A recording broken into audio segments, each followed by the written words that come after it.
see. Boyce code normal form. Give me some same problem, huh? Yes, Now ma'am. also But you're getting okay, the ma'am. same We can answer? manage. Manage. Okay. So the next normal form is Boyce code normal form, which is called as an BCNF. What is the definition of this? The relation is in BCNF means if and only if every determinant in the table is a candidate key, means whatever we are taking on the left hand side, it should be what exactly the candidate key means, that it should be the primary key attribute here. So for most of the application, what will happen actually? So we can normalize, it is sufficient to normalize up to what exactly the 3NF here. Okay, however, on some occasions, if you go for the more stronger relations are expected by the designers, then usually we must make use of what exactly the Boyce code normal form. What is the use of this BCNF is to make the 3NF more stronger. To make the 3NF means the third normal form more stronger, we'll go for what exactly the Boyce code normal form here. So example, let us take this. This is what the given relation here, and there are two functional dependency. You can see here. According to this relation, we have the two candidate here. That is, one is the A and another one is the B, which is actually the attribute name which is underlined by the line, which is underlined. Then these two are what exactly? These two are the key attribute here. And according to this here, the C and D both are what exactly? Both are the non-key attribute here. So A and B are both are key attribute here. So according to the given functional dependency, what it says that the first functional dependency says that D, C and B is dependent on A. So that means the A is the determinant here. Then B, C, D are the non-determinant. That should come on the right hand side here. The second FD, what it says that actually the B is dependent on what exactly? The C here. But B is dependent on C means that here the B is the candidate key, but C is the non-candidate key here. So because here, but according to the definition BCNF, what it says that the BCNF says that every determinant must be a candidate key. But because of this functional dependency too, here it violates what exactly? It violates the BCNF. It's not in BCNF. Why? Because it is in the reverse order. That means every determinant means it would have been what exactly? The uh, uh, C dependent on what exactly? The dependent on the B. But according to this functional dependency, you can see that the FD2 it violating the BCNF here. So FD1 says that what exactly? C and D is dependent on AB here. And FD2 says that what exactly according to this relation, the B dependent on C here. But the C is what exactly? It's a non-candidate key. But B is what exactly? B is on the candidate key. It would have been what exactly? The reverse. It would, if it is in the reverse order, or when we can say that the table is satisfying the 3NF. So here this relation is not in BCNF because of what exactly? Because of FD2 here. Because of the FD2. Because of FD2 means because of the second functional dependency. So to make this particular the relation is in BCNF, we need to split the relation into two here. We need to split the relation into two more relation here. Where in one relation you make A, C, D as one relation, and in another relation you make C and B as another relation.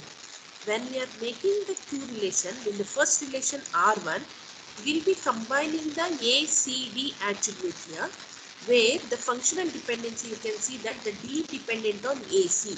So that means what we are doing actually, we are making an C as an the candidate key here. So here in this case, what we are doing actually, we are making the C has and the candidate key. And in another relation, we will be combining C and B. We are putting the B, C and B as an another attribute for the another relation, where the C will be the candidate key and B will be the non-key attribute here. So this is, now we can say that because of this relation, now we can say that the table is in what exactly? The table is in BCNF here. So that is what? According to the definition, the Boyce code normal form, what it says that the definition, a relation is in BCNF if and only if the every determinant in the table misspelled candidate key. That means whatever you are taking on the left hand side attribute, all the left hand side attribute must be what exactly? Must be an the candidate key here. So this is what an end of the example. Because of this functional dependency 2, it's not in BCNF because actually every determinant must be in candidate key. So to make this relation to be in a 3NF, what exactly? What we are saying that? So we are splitting this relation into, we are splitting the entire relation into the two more relation, where in one relation we will be adding ACV and making an AC as the candidate key.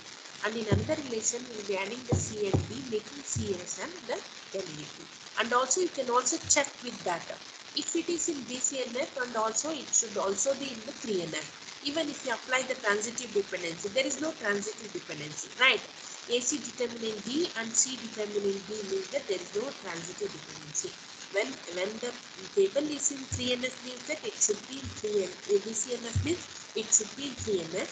When it is say that it is in 3NF means it should be in 2NF. When we are saying the table is in 2NF means it should be in what exactly 1NF. Like that. When we keep on going for the higher normal form, it should be in what exactly? It should satisfy the rules and regulations of the lower normal form here. That is what the Boyce code normal form. So got it? The first normal form, the definition you have to keep it in that means every attribute must be and must have the single attribute. And the second normal form says that what exactly?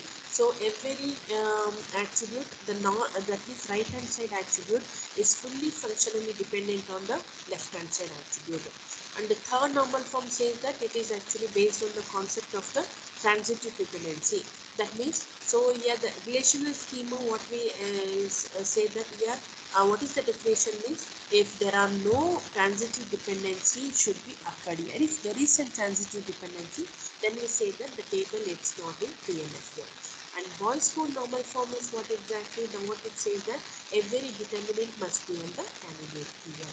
So these are all the 4 different types of a normal form. Still we have 4NF and also as well as the 5NF also. So that is the 1NF, 2NF, 3NF and BCNF. So the next is, we will move on to the next concept, that is how to find out the minimal covariance. So how to find the minimal covariance.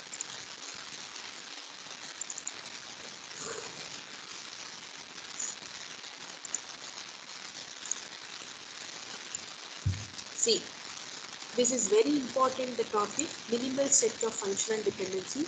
Then give some certain set of functional dependency and they'll ask you to find out the minimal set of functional dependency.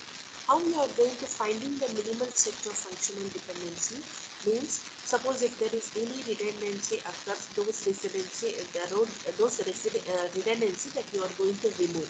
After removing, so for that, to find out the minimal set of some functional dependency, we'll have an algorithm, so that we'll have to follow that algorithm. According to that algorithm, we need to solve the problem, then finally get the result here. So what is that actually? The minimal set of functional dependency, or else we can also call it as the minimal covariance. What is that covariance? As we know that F plus means what exactly? It's a closure of F here, of the function dependency F is very long. When we go for, so in the last class we discussed how to determine the closure set here. So when we have the closure set, you can see that the functional dependency will be FDs or more here in the case of the F closure here. So what is our aim is that, so in the closure of F is very large, and also we need to look for reduce the some set of functional dependency which are representative of the F closure here. So how to reduce some set of functional dependency on the F closure? Yes. So on the F closure is to reduce some set of functional dependency on the F closure, we'll go for what exactly? The minimal set of functional dependency, minimal cover here. We say that that is the minimal cover. Here, assume we'll have the two set of functional dependency. That is, one is F and another one is G. Excuse me.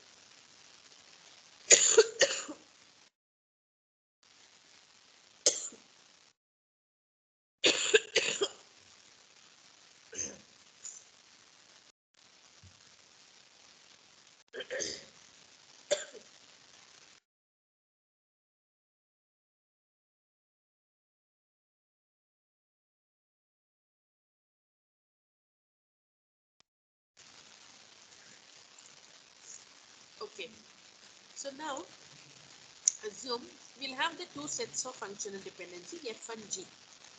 So we say that F and G are equivalent if F closure is equivalent to the G closure alternatively. That means, let us assume that we'll have the two sets of functional dependency. Let us take one is the F and another one is the G. When we say that both are equivalent, means that whatever the functional dependency on the F, it should be same as the functional dependency on the G. When we have the same functional dependency on both the sets, then we say that both are actually the equivalent here. Alternatively, we can also say another thing, that is G covers F if every FD in G is also in F plus here.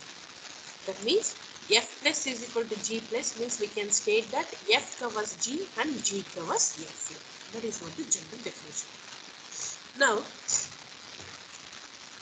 let us see the algorithm to find the minimal cover. This is very important topic. In the exam, they'll ask you to write the algorithm to find the minimal cover one time, or else they'll give some set of functional dependency and they'll ask you to find out the minimal cover of given functional dependency. So this is for 10 marks. It's a compulsory asking questions. It's a compulsory question. Okay. Here